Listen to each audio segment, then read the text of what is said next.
Mr. Loxton, can I get you a drink? I'll have a martini. Stirred but shaken. Is that right? Is that what he says, Rob? I can't remember. Stirred but shaken. What does dickhead? What does shaken, Bond do? not stirred. Oh, shaken, it's James not Bond. stirred. Yeah. What's his name? James Bond. Yeah, that guy. Bond. James Bond. My name's James. Bond of James. Oh dear, sacrilege. Sorry, yeah, I'm only joking. Yeah. Of course, I know No, it's shaken, not stirred. Yeah, I'll have a martini, thanks. Shaken, not stirred. We're in Bond territory. We've just been talking about Bond, haven't we? Yeah. Well, we haven't yet been, but we're about to. And Oh, yeah, good point. because it's Monaco Grand Prix this weekend. Whoa. Yeah. Yes, it is Monaco Grand Prix this weekend. Which is controversial for a number of reasons. One is, for Grand Prix lovers, it's often a shit Grand Prix, even though it's in a great place. I was going to say, that's exactly the first thing I was going to say. And it's controversial for another reason, because you hate F1, don't you? Yeah, I'm really not a fan of F1 at all. I'm all for, Monaco. Monaco looks very pretty, very lovely, but it's just boring, isn't it? And Monaco especially, I've heard, is even more boring than the rest. Once you've got pole position, that's it, isn't it? You won it. Kind of is, unfortunately. Do you like Grand Prix, James? What's the point then? No, I'm not a fan. If I want to watch a car possibly come past every half hour, I'll just look out my window. Yeah, exactly, mate. Exactly. Yes, Jimbo. On the English Riviera down there in Brighton, you see. Exactly, yeah. Exactly. Yeah. I've lived on the North Circular for many, many years, and it's as interesting as Monaco Grand Prix. I agree. Completely. Okay, fair enough. I'm not going to massively defend F1 because I'm on a journey with it too. I used to be a big fan. We've talked about this before, but I used to be a big fan of Lewis. I really enjoyed sitting down watching Grand Prix over the years. But it's just got progressively worse and worse and worse and duller and duller and duller as far as I'm concerned. And for a number of reasons. Technology is improving so much. The jeopardy is disappearing all the time. Now, I don't want people to die and get set on fire, but there was some sport in watching a good pit stop where they were refueling and changing the tyres, and there was risk and jeopardy. And and even now, I think I was chatting to my mate Luke about this the other day, even in terms of what used to be part of it was race strategy, how many stops we're going to do, when will we do the stop, will we do our stops differently for each driver? That's all gone out of it now because it's just algorithms. So they don't even make choices about that anymore. They just ask the computer what they should do. Exactly. You're already boring me, Rob. It is boring, isn't it? It is, mate. It is. It is. I agree with you. Like, I would get involved in it. When are they going to change the tyres? When are they going to change the tyres? When are they going to... And I keep going back to that Brawn season. Now, you've spoke beautifully about that Brawn season in previous episodes.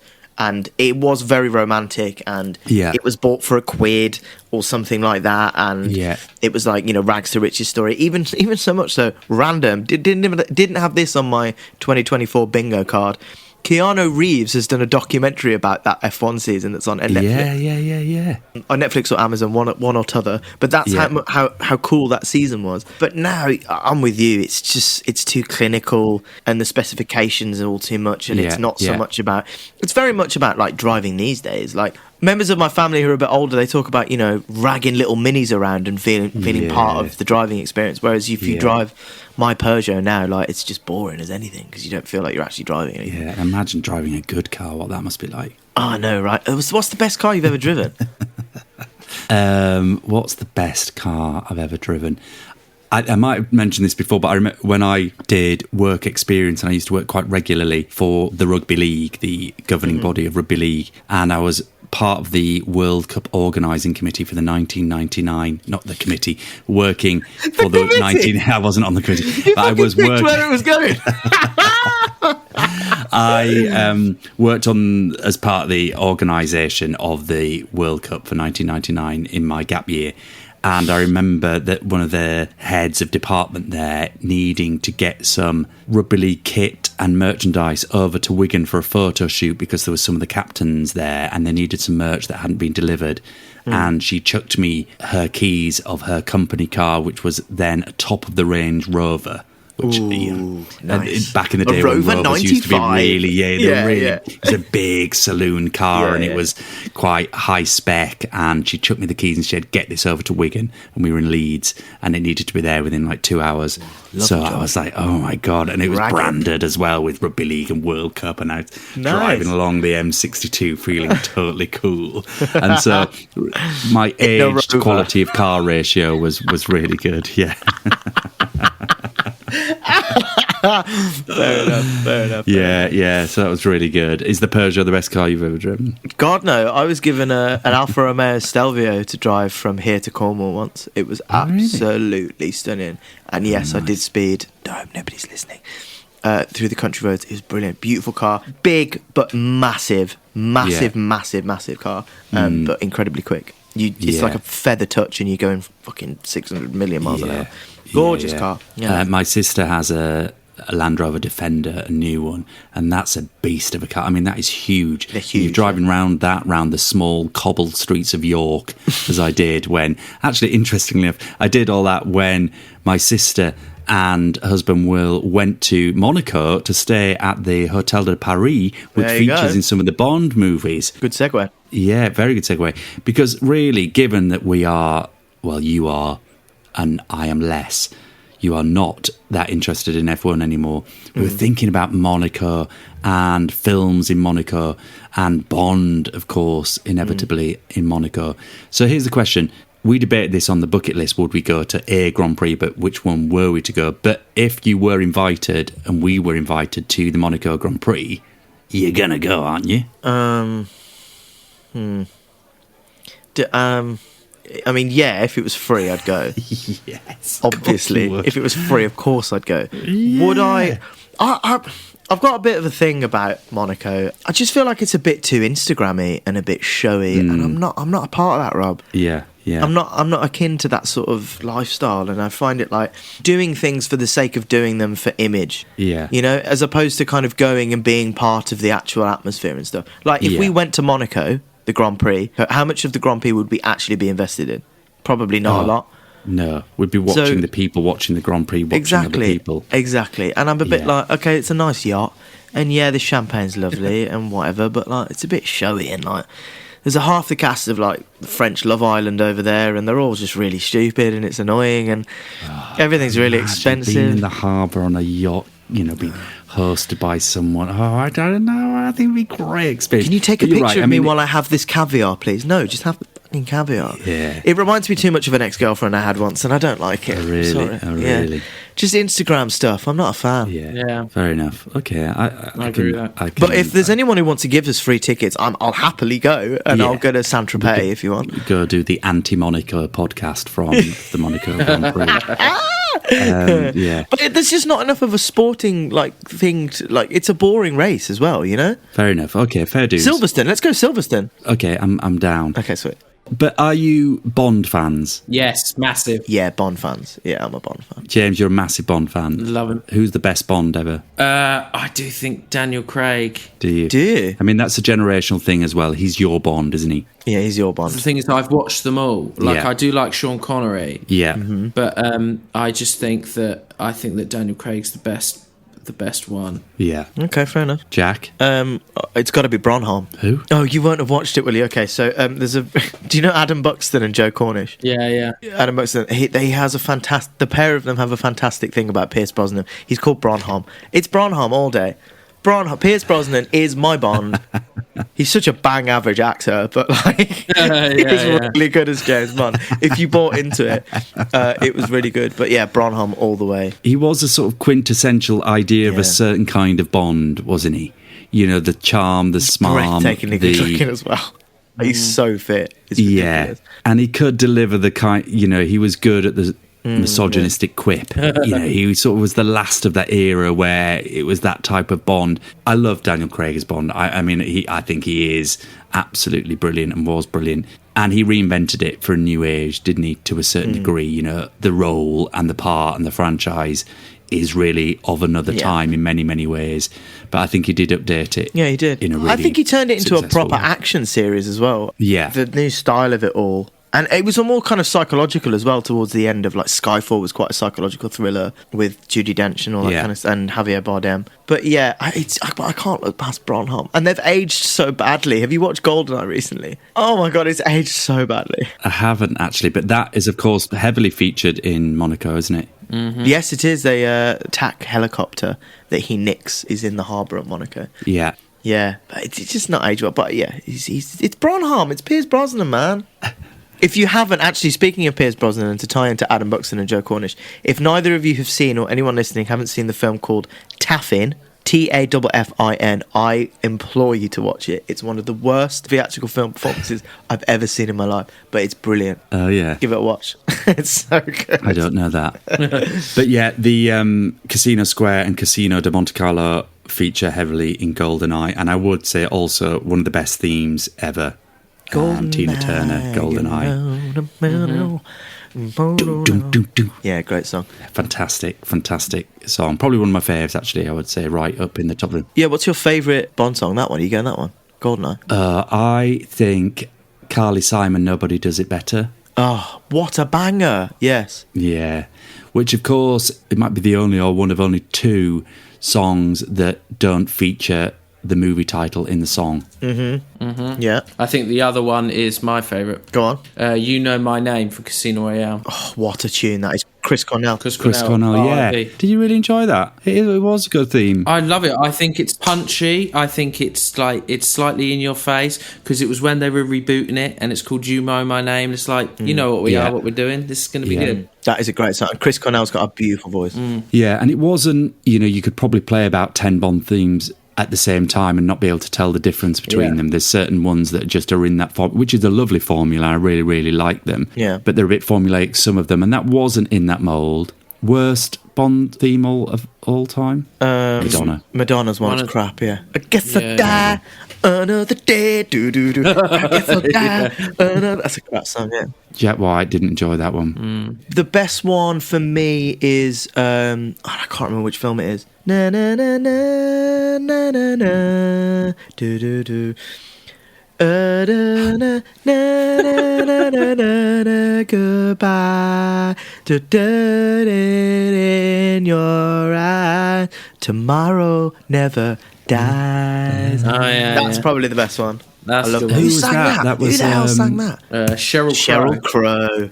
Oh, yeah, that was quite a good one, yeah. That's a great song, yeah. I really like that. That's probably, I think that's my favourite Bond film, if I'm honest with you as well. Yeah. Elliot Carver, played by... Jonathan Pryce plays Elliot Carver, the villain in it. He's such a good actor, Jonathan Pryce. Oh, he's such a good actor. Oh, my goodness. Such a good actor. And he's brilliant in that. And it's really camp and over the top and proper Bond and late 90s, early 2000s Bond. It's brilliant. Love that film. I mean, we're going to get onto the topic of who's the next Bond soon, but I really, really want the next Bond film to be a period film. Do you? Okay, not contemporary, like remake a sort of old period thing.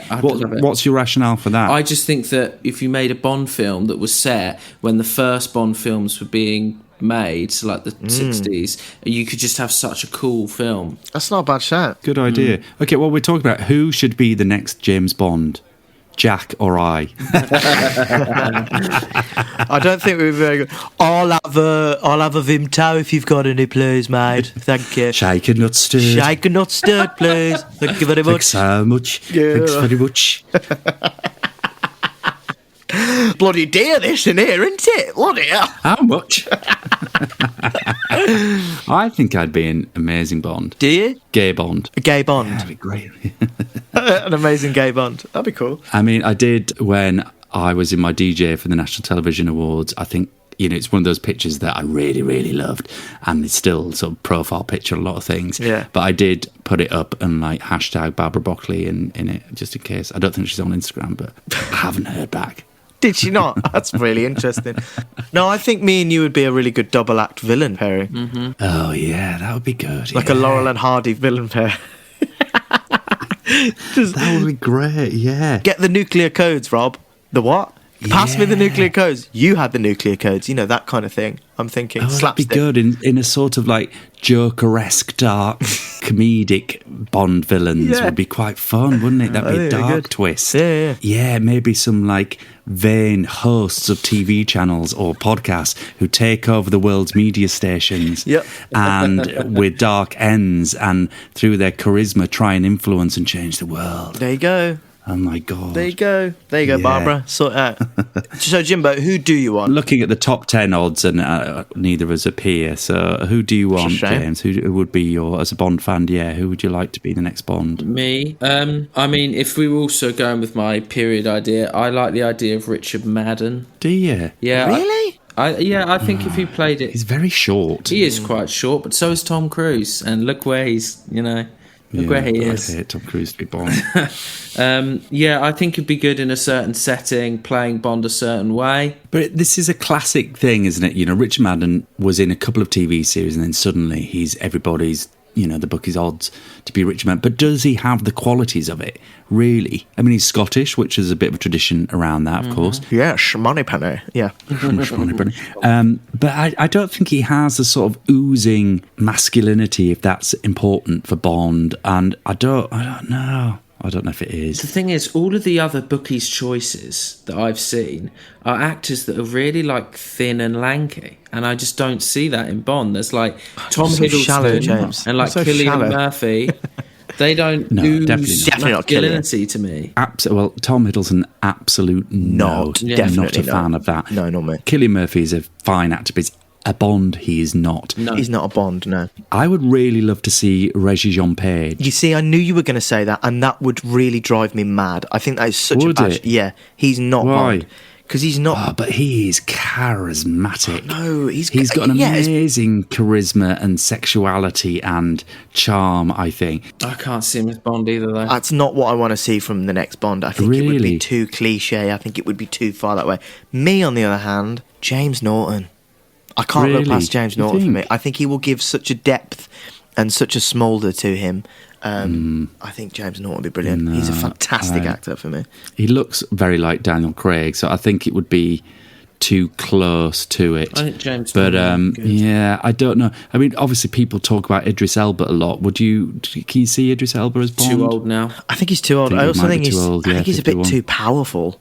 I would have done. He's such a powerful, fantastic. He's an unbelievable actor, but I think his go-to is a bit too powerful for me. I don't think it would be as subtle as probably maybe a Reggae John Page. To be fair, it would be a little bit more subtle. But I don't know. I mean, Latasha Lynch comes up because she did play 007 in the last movie, which of course wasn't James Bond, but just in a plot twist became 007 when he was sort of sacked for a little while, so she was given that title. And then that of course raises the question around whether Bond can be a female actor or not. I'm sort of indifferent to that idea. I don't see why not, but I always think in situations like that I'd just much rather see a whole new franchise with an amazing female spy in them, rather than necessarily casting female as Bond, given our relationship to Bond. But who knows? Why not? Aaron Taylor-Johnson is the bookie's favourite recently. Again, that's a sort of cyclical thing, just because he's sort of zeitgeist at the minute and is a bit closer to picking someone who's a little less known, which they've done historically. Apparently he has done a secret screen test with Barbara Broccoli, so... Them's the rumours. Yeah, everyone always says that, don't they? But I mean, when did you have yours, Rob? I had mine just before Christmas. It's a secret. Oh. It's a secret. Well, you didn't get it, did you? Because it hasn't been offered. I didn't get it either. It hasn't been announced. Wait a minute, what? Are you the new Bond? Can't say. No, I don't think so. I don't believe you. What about Henry Cavill? He's often high in the rankings. I don't see him as Bond at all. And when he's also been a very other famous superhero, you can't do that, can you? The two names that you've said, Idris and Henry Cavill, when we're in the middle of Daniel Craig's Bond films, both of those I would like. Daniel Craig style of Bond films, they would be good, sort of rough, ready. But now that we've finished Daniel Craig 2, I think both of them are too old.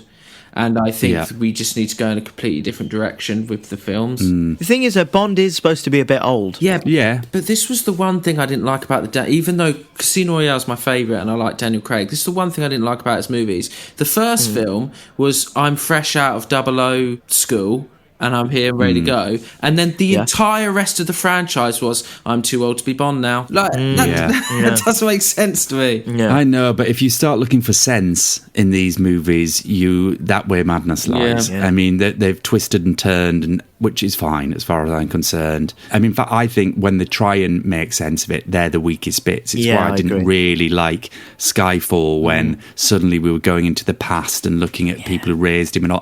I wasn't down for that. Get rid of all that stuff. Slightly takes itself a little bit too seriously. Yeah, and it's too sincere and as you say, it's just not going to work. No, because there's too many holes in the argument, so just avoid it. That's why Brosnan's so good, man. Brosnan was the best Bond. Pierce Brosnan by an absolute country mile. Best Bond. It was silly. Now, you boys are much more likely, but have either of you watched Iron Man 2? Yes. So that's set in Monaco, isn't it? The scenes at Monaco Grand Prix. I love the scenes in Monaco Grand Prix and Iron Man 2. It was one of the best Iron Man suits in that Monaco sequence. Yeah. Really? Yeah, the suitcase suit. He gets out of a suitcase. Oh, yeah, he does. Monaco track, puts it on. Insane. It's sick. Oh, very good. Yeah. And then other famous movies. I haven't seen this, but Grace of Monaco, which is a big biopic of Grace Kelly, who obviously later married into the Monacan royal family. Mika wants to be like them, it's not Monacan, is it? It's something else. Monocean. Monacoan. Monacanish. Monacanian? Monegasque. That's what it is. Monegasque. I think it's Monegasque. Monegasque. Why is it Monegasque?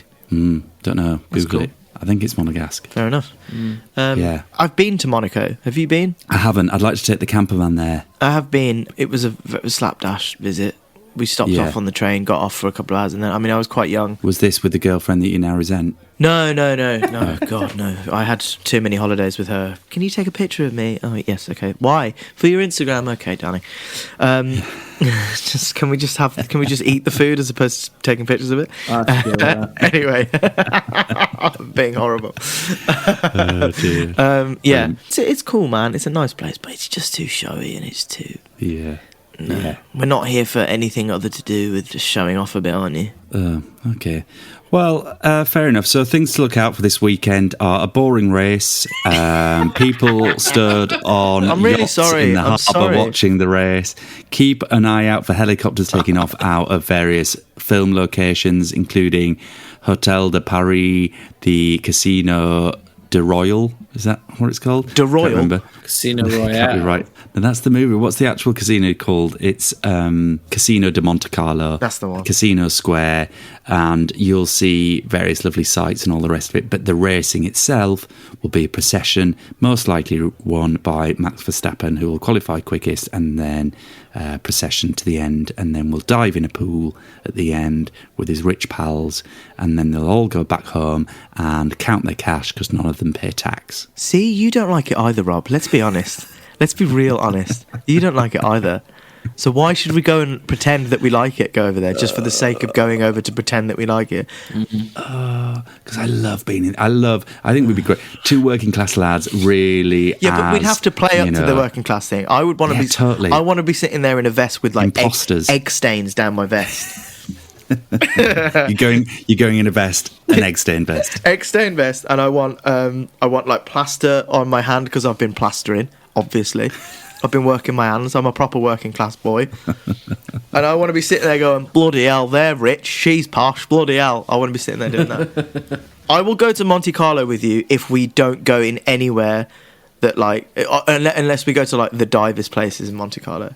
I'll only go there. But I think maybe you should meet some Monegascan heiress and start an unlikely relationship, and then you marry into the Monaco Grand family. Why do I keep saying Grand family? Royal family. And then suddenly there's this rags to riches story about you, Jack Loxton. Yeah. And then there'll be a biopic about you, played by James. I'm a bit blown away with that, actually, because... Your Instagram would look good. Oh, God. Is that what it's all come down to? Get out and live, guys. Live your life. Bloody hell. Screw it. Let's go. Well, good luck to all taking part. Hope it's safe. That's the important thing, isn't it? Yeah, Just hope everyone gets home safe and has a lovely time. And a nice glass of champagne.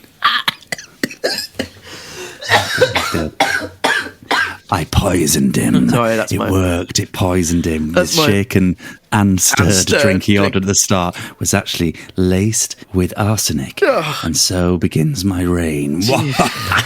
Jesus Christ. Oh, is that Rebecca Broccoli at the bar? I didn't think so. Rebecca. Oh, sorry.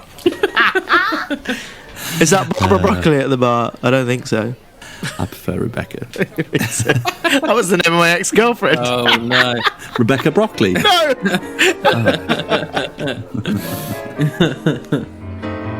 No